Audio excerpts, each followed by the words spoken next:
Hello, আমি তৌকির। আজকে আমি আছি একটা ইসলামিক স্থাপত্যের সামনে, হুসাইন দালান বা ইমামবাড়া নামে সবাই চিনতে পারেন। তো আজকে চেষ্টা করবো এই সম্পূর্ণ জিনিসটাকে বা সম্পূর্ণ জিনিসের ইতিহাসটাকে ঘুরে দেখানোর জন্য যতটুকু পারা যায়।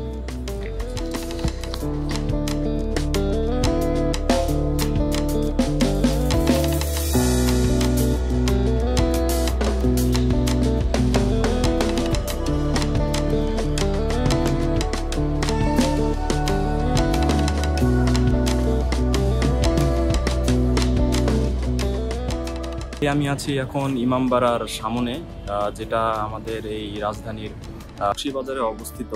এটা আসলে মুঘল স্থাপত্য এবং মুঘল আমলে 17 শতকের দিকে নির্মাণ করা হয়।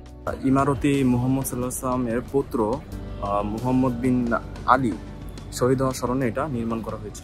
এটা প্রায় 350 বছর পুরানো একটা স্থাপত্য এবং সম্রাট শাহজাহানের সময় এটা নির্মাণ করা হয়। তো এটা মুঘল ঐতিহ্যের একটা নিদর্শন হিসেবে ধরা হয়। তার সময় সুজারের সুবেদারির সময় তার নৌপতি মীর মুরাদ 1642 খ্রিস্টাব্দে এটা নির্মাণ করেন।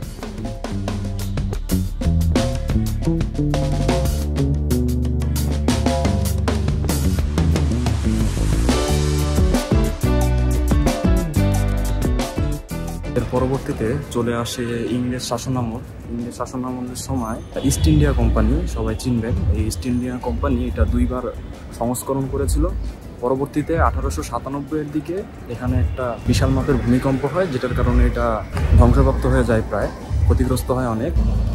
তো এর পরবর্তীতে নবাব আহসানুল্লাহ নিজের অর্থায়নে এই জিনিসটা সংস্করণ করেন বা পুনর্নির্মাণ করেন।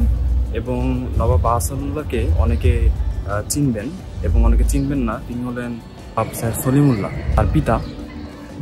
তিনি আরও অনেক ভালো ভালো কাজে অর্থায়ন করেছিলেন। আমরা যদি বলতে চাই তাহলে ঢাকা শহরের প্রথম বিদ্যুতায়নের যে খরচ, সেটা তিনিই করেছিলেন বা তিনি স্থাপনা করেছিলেন।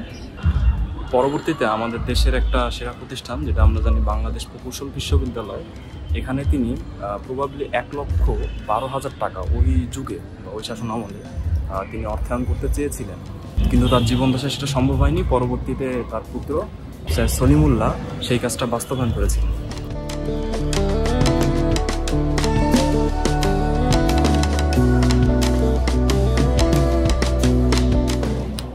মোটামুটির মধ্যে কবরস্থানটা ভালোই বড়, 2টা সেগমেন্ট আছে।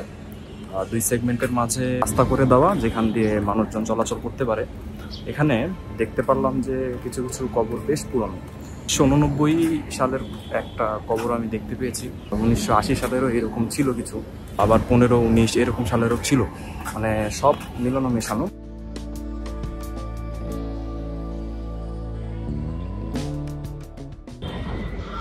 এরপরে চলে আসলাম আমরা সবচেয়ে সুন্দর সেগমেন্টে, এই দালানে, যেটা হচ্ছে এর পুকুর। সবাই হয়তো এই পুকুরটা দেখে থাকি।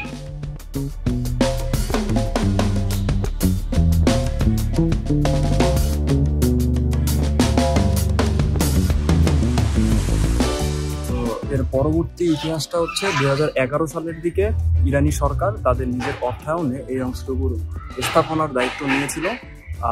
ইরানি বিভিন্ন ধরনের শিল্পী, তারপরে হচ্ছে স্থপতিবিদ যারা আছেন, তারা এই স্থাপনার সংস্করণে বেসিক্যালি অংশ নিয়েছিল। ওই সময়কার যে নীল রঙের নকশা করা কিছু খচিত কিছু কাচের ডিজাইন সংস্করণ করে ওই জায়গায় বিভিন্ন ধরনের ইসলামিক আয়াত এবং সূরার যে ফলকগুলো আছে সেগুলা স্থাপন করে। আমরা যদি ইরানি ঐতিহ্যের দিকে তাকাই, তাহলে সেই ক্ষেত্রে অবশ্যই তারা চেষ্টা করে যে ইসলাম প্রচারের জন্য এবং ইসলামিক জিনিসপত্রের দিকে তাদের বেশিরভাগ ফোকাস থাকে। কিন্তু ফোকাসগুলো এমনভাবে থাকে যে জিনিসগুলো দেখতে আসলেই সুন্দর লাগে। এই জিনিসগুলো একটা নান্দনিক ব্যাপার আসে নকশাগুলোর মধ্যে, যেগুলো আমরা অন্যান্য ইরানি স্থাপত্যের মধ্যে দেখে থাকি। আর সবচেয়ে ইন্টারেস্টিং ফ্যাক্ট হচ্ছে যে এখানে যেই ইরানি সংস্করণ করা হয়েছিল, যেই টাইলসগুলো ব্যবহার করা ছিল বা সূরা আয়াতের ফলকগুলো ব্যবহার করা হয়েছিল, এগুলো ইরান থেকে আমদানি করা হয়েছিল এখানে ইউজ করার জন্য। যার কারণে এখানে যেই নকশাগুলো এখনকার আমরা দেখতে পারবো, সেগুলো মোটামুটি ইরানি ঐতিহ্যের একটা নিদর্শন হিসাবে আমরা জানতে পারবো বা বুঝতে পারবো।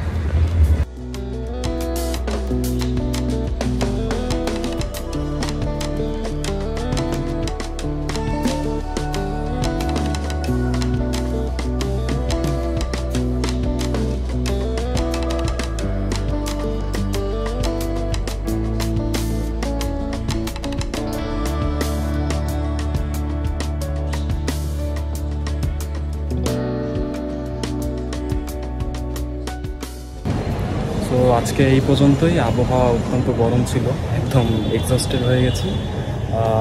পরবর্তীতে অন্য কোনো স্থাপনা ঘুরে দেখানোর চেষ্টা করব। Till then